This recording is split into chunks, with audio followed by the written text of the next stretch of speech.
नमस्कार दोस्तों, आपका स्वागत है मेरे चैनल में। मैं हूं गीतिका और हम तैयारी कर रहे हैं अपने हिंदी मास्टर कैडर की। जैसा कि हम अपने सिलेबस के अनुसार चल रहे हैं, हमारे सिलेबस के अनुसार हमारा टॉपिक है आज का हिंदी साहित्य का इतिहास, काल विभाजन, सीमा निर्धारण एवं नामाकरण। ठीक है, जैसा कि हम जानते हैं कि काल विभाजन, नामाकरण और सीमा निर्धारण कौन करेगा? इसके लिए इतिहासकार ही चाहिए ना, जो हिंदी का इतिहास जिन्होंने लिखा वही हिंदी का काल विभाजन, सीमा निर्धारण एवं नामाकरण करेंगे। तो सबसे पहले जो इतिहासकार माने जाते हैं जिन्होंने हमारा हिंदी साहित्य का इतिहास लिखा, वह थे गारसा दा तासी। कौन थे? गारसा द तासी।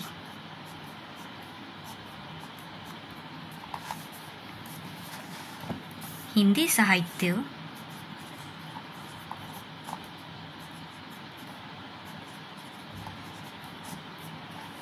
के इतिहास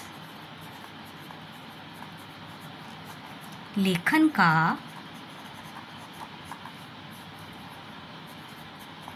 सबसे पहला प्रयास, ध्यान रखिए, सबसे पहला प्रयास जिन्होंने किया वह गारसा दा तासी थे।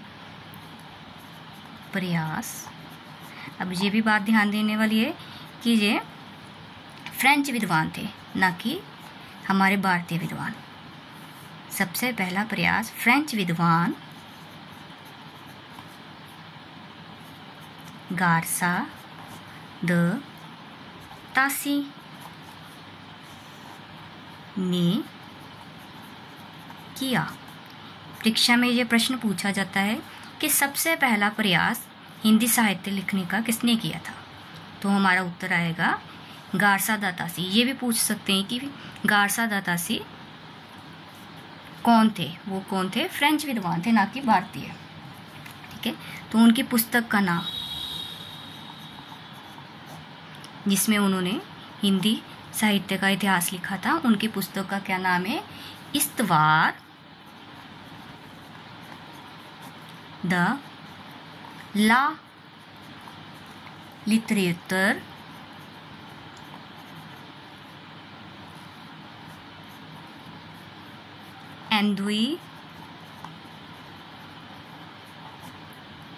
हिंदुस्तानी।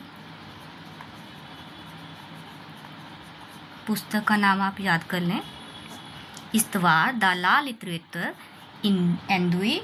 हिंदुस्तानी। अब भाषा, जैसे कि आप जानते हैं कि वो फ्रेंच विद्वान थे, तो उनकी भाषा कौन सी रहेगी पुस्तक लिखने की? फ्रेंच। तो हमारा जो सबसे पहला इतिहास था, हिंदी साहित्य का इतिहास था, वो फ्रेंच भाषा में लिखा गया, ना कि हिंदी भाषा में। अब कवि, उन्होंने कितने कवियों के बारे में लिखा था?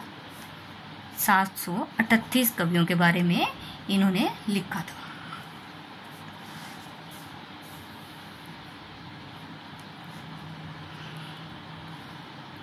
पहला संस्करण इनका जो पहला संस्करण था वह 2 भागों में विभक्त था। पहला संस्करण इनका 2 भागों में विभक्त रहा है।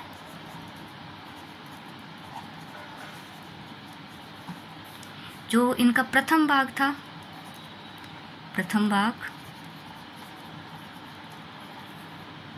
उसका प्रकाशन हुआ था 1839 ईस्वी। प्रकाशन जी साथ में ले लिया, प्रकाशन। ठीक है, और द्वितीय भाग का प्रकाशन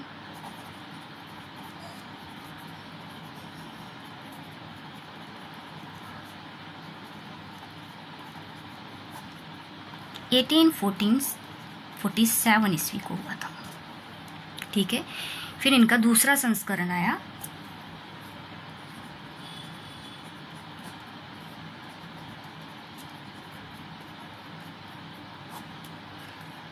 ये 3 भागों में विभाजित था। 3 भागों में विभाजित। कितने भागों में विभाजित था? ये 3 भागों में विभाजित था। और इसका प्रकाशन 1871 ईस्वी में हुआ। इस संस्करण का प्रकाशन कब हुआ था? 1871 ईस्वी, 1871 ईस्वी को। और यह ग्रंथ, ये इनका संस्करण लिख लेना, 2 संस्करणों में आया था यह ग्रंथ। पहला संस्करण 2 भागों में विभक्त था, दूसरा संस्करण 3 भागों में विभक्त था। और यह ग्रंथ ग्रेट ब्रिटेन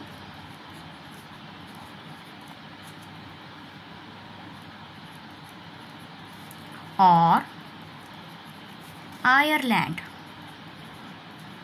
ग्रेट ब्रिटेन और आयरलैंड की प्राच्य साहित्य अनुवादक समिति की ओर से पेरिस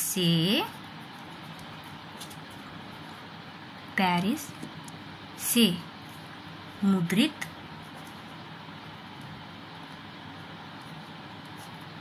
किया गया था।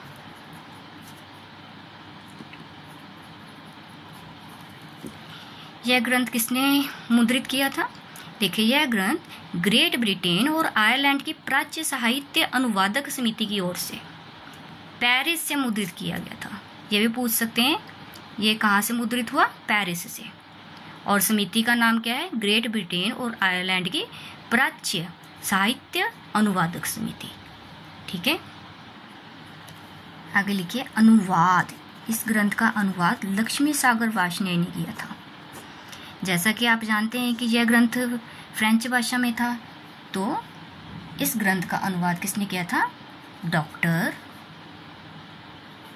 लक्ष्मी सागर वार्ष्णेय ने।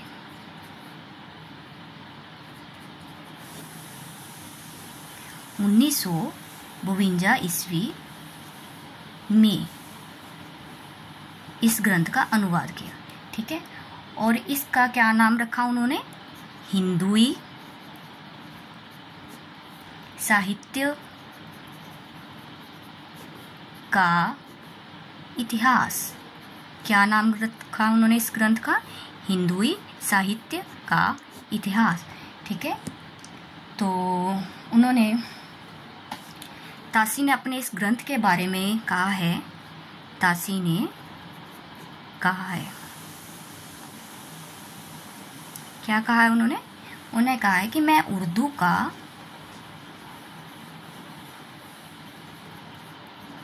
बहुत बड़ा पक्षपाती हूँ, लेकिन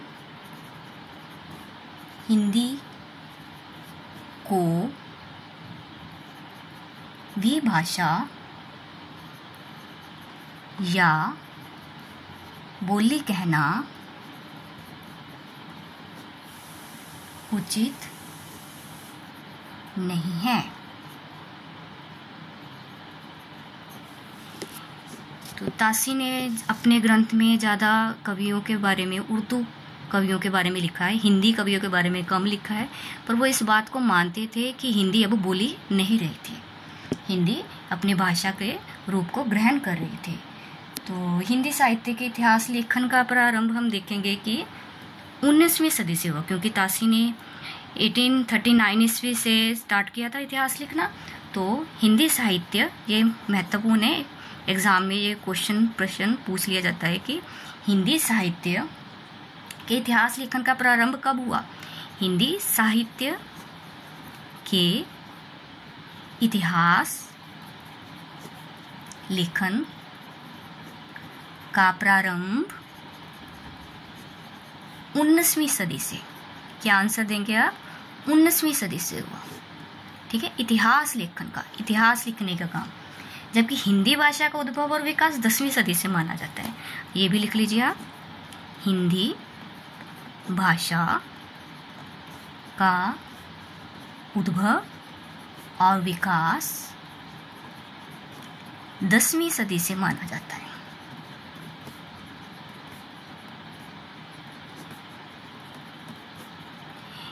दोनों प्रश्न इंपॉर्टेंट रहेंगे। साहित्य लिखने का काम 19वीं सदी से हुआ और हिंदी भाषा का उद्भव और विकास 10वीं सदी से माना जाता है। देखिए यहाँ आप ये भी ऐड करिए, तासी ने जो कवि लिए थे 72 तो उनके हिंदी के कवि थे, ठीक है, और 666 उनके उर्दू के कवि थे, ठीक है। यहाँ आ गया ना कि उर्दू के कवि उन्होंने ज़्यादा लिए हुए थे, ठीक है। और एक बात ये भी क्वेश्चन पूछ लिया जाता है कि इस्तवार का क्या मतलब है, आपको इसका मतलब पता होना चाहिए। इतिहास, इस्तवार का क्या मतलब है, इतिहास। और लित्रियोत्तर का क्या मीनिंग है, साहित्य। प्रश्न बना लेते होते हैं ये कि लित्रियोत्तर का क्या मीनिंग है बताइए, गारसादा तासी के ग्रंथ में लित्रियोत्तर का क्या मीनिंग है, इस्तवार का क्या मीनिंग है, तो आपको ये मीनिंग पता होने चाहिए। एंदुई का मीनिंग है हिंदी, एंदुई का मीनिंग है हिंदी, और हिंदुस्तानी मतलब उर्दू, ठीक है। ये कुछ महत्वपूर्ण प्रश्न इसमें से बन सकते हैं और आते भी हैं। जैसे कवि पूछ सकते हैं गारसादा तासी के ग्रंथ में कितने कवि थे कुल, तो आपका आंसर होगा 738। और हिंदी कवि कितने थे 72, उर्दू कवि कितने थे 666। गारसादा तासी का ग्रंथ कब का है 1839 ईस्वी का, ठीक है। ऐसे आपने ये महत्वपूर्ण क्वेश्चन रखने हैं। थैंक यू, आपको ज़रूर मेरी क्लास पसंद आई होगी। मिलते हैं अगली क्लास में, धन्यवाद।